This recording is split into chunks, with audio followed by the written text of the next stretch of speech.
ಎಲ್ರಿಗೂ ನಮಸ್ಕಾರ. Speak Kannada YouTube ಚಾನೆಲ್ಗೆ ನಿಮಗೆ ಸ್ವಾಗತ. 18 ಸೆಪ್ಟೆಂಬರ್ 2024 ಕರೆಂಟ್ ಅಫೇರ್ಸ್ ಅನ್ನ ಈ ವಿಡಿಯೋದಲ್ಲಿ ನೋಡ್ತಾ ಹೋಗೋಣ. ಕಳೆದ 20 ತಿಂಗಳ ಪ್ರಚಲಿತ ವಿದ್ಯಮಾನಗಳನ್ನ ನೀವು ನೋಟ್ಸ್ ಮೂಲಕ ಪಡ್ಕೋಬಹುದು. PDF ನೋಟ್ಸ್ ಮೂಲಕ QR ಕೋಡ್ ಇಲ್ಲಿದೆ, ಸ್ಕ್ಯಾನ್ ಮಾಡಬಹುದು. ಆಗಸ್ಟ್ ತಿಂಗಳಿಗೆ 15, ಕಳೆದ ವರ್ಷದ ನೋಟ್ಸ್ಗೆ 80, ಈ ವರ್ಷದ ಆಗಸ್ಟ್ ತನಕ ನೋಟ್ಸ್ ಬೇಕು ಅಂದ್ರೆ 80, ಸಂಪೂರ್ಣವಾದ ನೋಟ್ಸ್ ಬೇಕು ಅಂದ್ರೆ 160, 1000 ಪುಟಗಳಿಗಿಂತ ಹೆಚ್ಚು ಇರುತ್ತೆ.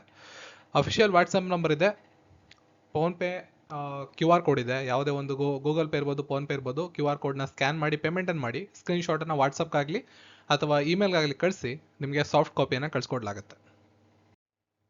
ದೇಶದ ಮೊದಲ ಒಂದೇ ಮೆಟ್ರೋವನ್ನು ಯಾವ ರಾಜ್ಯದಲ್ಲಿ ಉದ್ಘಾಟಿಸಲಾಯಿತು?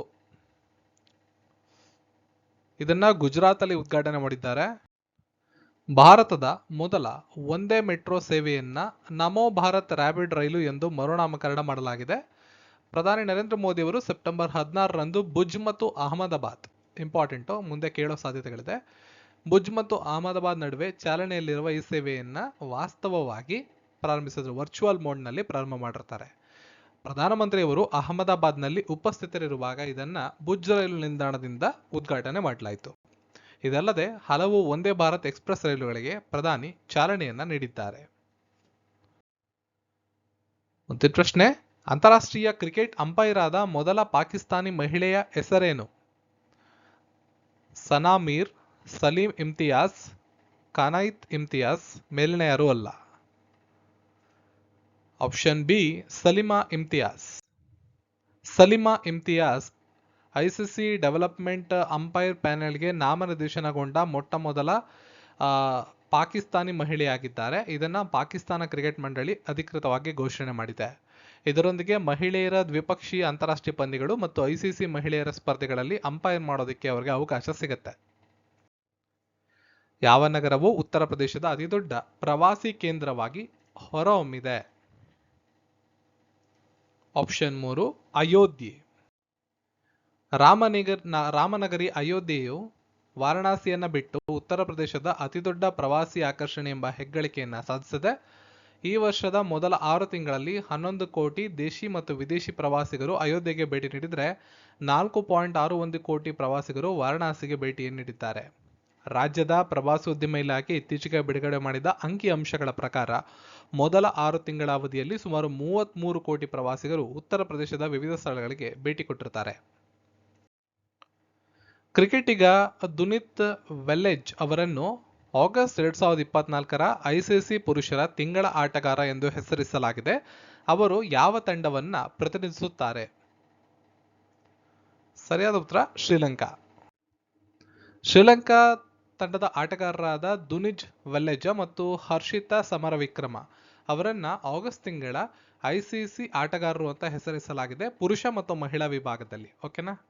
ಈ ವರ್ಷ ಜೂನ್ನಲ್ಲಿ ಭಾರತೀಯ ಆಟಗಾರರಿಗೂ ಕೂಡ ಇದೇ ರೀತಿಯಾಗಿತ್ತು. ಜೂನ್ ತಿಂಗಳಲ್ಲಿ ಭಾರತದ ಪುರುಷರ ವಿಭಾಗದಲ್ಲಿ ಜಸ್ಪ್ರೀತ್ ಬುಮ್ರಾ ಹಾಗೂ ಮಹಿಳೆಯರ ವಿಭಾಗದಲ್ಲಿ ಸ್ಮೃತಿ ಮಂದನ ಅವರನ್ನ ತಿಂಗಳ ಆಟಗಾರರನ್ನಾಗಿ ಆಯ್ಕೆ ಮಾಡಲಾಗಿತ್ತು. ವಿಶ್ವ ಓಝೋನ್ ದಿನವನ್ನ ಪ್ರತಿ ವರ್ಷ ಯಾವಾಗ ಆಚರಣೆ ಮಾಡುತ್ತೇವೆ? ಸೆಪ್ಟೆಂಬರ್ 16. ಓಝೋನ್ ಪದರವನ್ನ ರಕ್ಷಿಸುವ ಮಹತ್ವದ ಬಗ್ಗೆ ಜಾಗೃತಿ ಮೂಡಿಸುವ ಉದ್ದೇಶದಿಂದ ಪ್ರತಿ ವರ್ಷ ಸೆಪ್ಟೆಂಬರ್ 16ರನ್ನ ವಿಶ್ವ ಓಝೋನ್ ದಿನ ಅಂತ ಆಚರಣೆ ಮಾಡ್ತೀವಿ.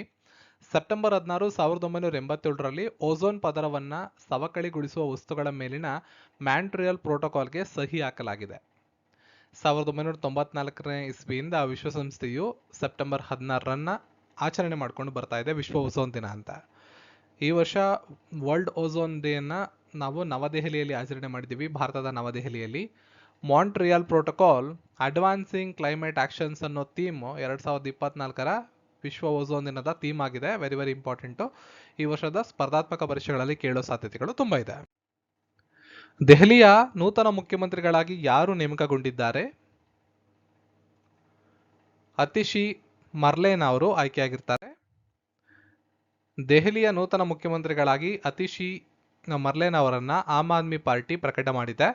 ಪಕ್ಷದ ಶಾಸಕಾಂಗ ಪಕ್ಷದ ಸಭೆಯ ನಂತರ ಅರವಿಂದ್ ಕೇಜ್ರಿವಾಲ್ ಅವರು ಈ ಹೆಸರನ್ನ ಪ್ರಸ್ತಾಪ ಮಾಡಿದ್ದಾರೆ ಮತ್ತು ಸರ್ವಾನುಮತದಿಂದ ಅಂಗೀಕಾರ ಮಾಡಲಾಗಿದೆ. ಈ ಮೊದಲು ಅರವಿಂದ್ ಕೇಜ್ರಿವಾಲ್ ದೆಹಲಿಯ ಮುಖ್ಯಮಂತ್ರಿಗಳಾಗಿದ್ದರು ಮತ್ತು ಪ್ರಸ್ತುತ ಜೈಲು ವಾಸದಲ್ಲಿ ಇರ್ತಾರೆ, ಬೇಲ್ ಮೇಲೆ ಆಚೆನೂ ಕೂಡ ಇರ್ತಾರೆ. ಈ ಸಂದರ್ಭದಲ್ಲಿ ಪಕ್ಷದ ಹಿತದೃಷ್ಟಿಯಿಂದ ದೆಹಲಿಯ ನೂತನ ಮುಖ್ಯಮಂತ್ರಿಗಳಾಗಿ ಅತಿಶಿ ಮರ್ಲೇನ್ ಅವರನ್ನ ಆಯ್ಕೆ ಮಾಡಲಾಗಿದೆ. ಈ ಮೂಲಕ ದೆಹಲಿಯ 3ನೇ ಮಹಿಳಾ ಮುಖ್ಯಮಂತ್ರಿಗಳಾಗಿ ಅವರು ಆಯ್ಕೆಯಾಗಿರ್ತಾರೆ. ಸ್ವತಂತ್ರದ ನಂತರ ಭಾರತದ ಯಾವುದೇ ರಾಜ್ಯ ಅಥವಾ ಕೇಂದ್ರಾಡಳಿತ ಪ್ರದೇಶದ 17ನೇ ಮಹಿಳಾ ಮುಖ್ಯಮಂತ್ರಿಗಳಾಗಿ ಅವರು ಕೆಲಸವನ್ನ ಮಾಡ್ತಾರೆ. ಕೆಲವೊಂದಿಷ್ಟು ಇಂಪಾರ್ಟೆಂಟ್ ಇನ್ಫಾರ್ಮೇಶನ್ಸ್. ಭಾಸ್ಕರ್ ಅನ್ನೋ ಡಿಜಿಟಲ್ ಪ್ಲಾಟ್ಫಾರ್ಮ್ ಬಗ್ಗೆ ನಿಮಗೆ ಗೊತ್ತಿರಬೇಕಾಗುತ್ತೆ. ವಾಣಿಜ್ಯ ಮತ್ತು ಕೈಗಾರಿಕಾ ಸಚಿವಾಲಯದ ಅಡಿಯಲ್ಲಿ ಬರುವ ಉದ್ಯಮ ಮತ್ತು ಆಂತರಿಕ ವ್ಯಾಪಾರದ ಉತ್ತೇಜನ ಇಲಾಖೆ ಸ್ಟಾರ್ಟ್ಅಪ್ ಇಂಡಿಯಾ ಕಾರ್ಯಕ್ರಮದ ಮೂಲಕ Bharat startup knowledge access registry Bhaskar, ಇದರ ಫುಲ್ ಫಾರ್ಮ್ ಭಾಸ್ಕರ್ದು Bharat startup knowledge access registry ಅಂತ ಈ ಒಂದು ಡಿಜಿಟಲ್ ಪ್ಲಾಟ್ಫಾರ್ಮ್ ಅನ್ನ ಆರಂಭಿಸಲು ಮುಂದಾಗಿದೆ. ಈ ಉಪಕ್ರಮವು ಸ್ಟಾರ್ಟ್ಅಪ್ಗಳು, ಹೂಡಿಕೆದಾರರು, ಮಾರ್ಗದರ್ಶಕರು, ಸೇವಾ ಪೂರೈಕೆದಾರರು ಮತ್ತು ಸರ್ಕಾರಿ ಸಂಸ್ಥೆಗಳಂತಹ ಪ್ರಮುಖ ಪಾಲುದಾರರ ಮಧ್ಯೆ ಸೇತುವೆಯಾಗಿ ಕೆಲಸ ಮಾಡುವಂತಹ ಉದ್ದೇಶವನ್ನ ಇಟ್ಕೊಳ್ಳುತ್ತೆ. ನವೋದ್ಯಮ ಮತ್ತು ಉದ್ಯಮಶೀಲತೆಯಲ್ಲಿ ಭಾರತ ಜಾಗತಿಕ ನಾಯಕನಾಗಿ ಹೊರಹೊಮ್ಮಲು ಇದು ನೆರವಾಗುತ್ತೆ.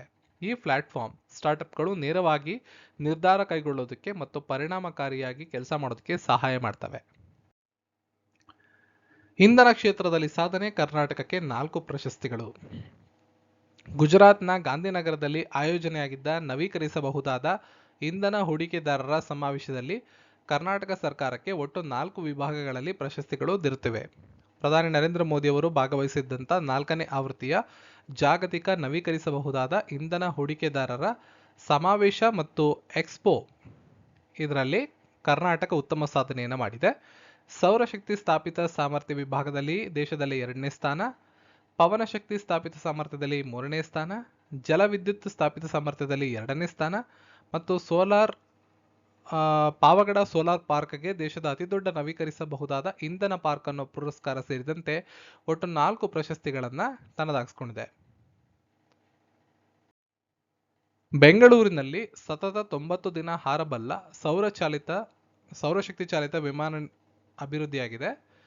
90 ದಿನ ಸತತವಾಗಿ ಹಾರಾಟ ನಡೆಸಬಲ್ಲ ಸೋಲಾರ್ ವಿಮಾನವನ್ನ ಬೆಂಗಳೂರಿನ ರಾಷ್ಟ್ರೀಯ ಏರೋಸ್ಪೇಸ್ ಪ್ರಯೋಗಾಲಯ ಅಭಿವೃದ್ಧಿಪಡಿಸಿದ್ದು, ಇದು ರಕ್ಷಣಾ ಕ್ಷೇತ್ರದಲ್ಲಿ ಕ್ರಾಂತಿಕಾರಿ ಬೆಳವಣಿಗೆ ಎನ್ನಿಸಲಾಗಿದೆ.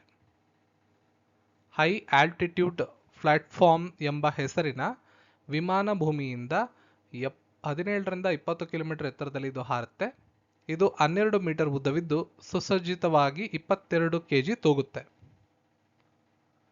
ಈಗಾಗಲೇ ಸತತ 64 ಗಂಟೆಗಳ ಕಾಲ ಹಾರಬಲ್ಲ ಏರ್ಬಸ್ ಜೆಫಿರ್ ಎಂಬ HAP ಅಮೆರಿಕ ಹೊಂದಿರುತ್ತದೆ. ಅಮೆರಿಕ ದೇಶದಲ್ಲಿ ಇದಿದೆ. ಬ್ರಿಟನ್, ಜರ್ಮನಿ, ನ್ಯೂಜಿಲೆಂಡ್ ದೇಶಗಳು ಇಂತಹ ವಿಮಾನ ಅಭಿವೃದ್ಧಿಪಡಿಸಲು ಶ್ರಮಿಸುತ್ತವೆ. ಇದೇ ವೇಳೆ ಬೆಂಗಳೂರಿನ ನ್ಯೂ ಸ್ಪೇಸ್ ರಿಸರ್ಚ್ ಸಂಸ್ಥೆ ಸತತ 24 ಗಂಟೆ ಹಾರುವಂತಹ ಮೂಲ ಮಾದರಿಯನ್ನು ತಯಾರು ಮಾಡಿದೆ. ಇವತ್ತಿನ ಪ್ರಶ್ನೆ: ಇತ್ತೀಚೆಗೆ ಯಾವ ರಾಜ್ಯ ಸರ್ಕಾರ ಸೆಪ್ಟೆಂಬರ್ 17ರನ್ನ ಪ್ರಜಾಪಾಲನಾ ದಿನ ಅಂತ ಆಚರಿಸೋದಕ್ಕೆ ನಿರ್ಧಾರ ಮಾಡಿದೆ? ಉತ್ತರವನ್ನ ಕಾಮೆಂಟ್ ಸೆಕ್ಷನ್ ಅಲ್ಲಿ ತಿಳಿಸಿ. ವಿಡಿಯೋನ ಲೈಕ್ ಮಾಡಿ, ಶೇರ್ ಮಾಡಿ, ಚಾನಲ್ ಸಬ್ಸ್ಕ್ರೈಬ್ ಮಾಡ್ಕೊಳ್ಳಿ. ಸಿಗೋಣ ಮತ್ತೊಂದು ವಿಡಿಯೋದಿಂದ. ಎಲ್ರಿಗೂ ಧನ್ಯವಾದಗಳು.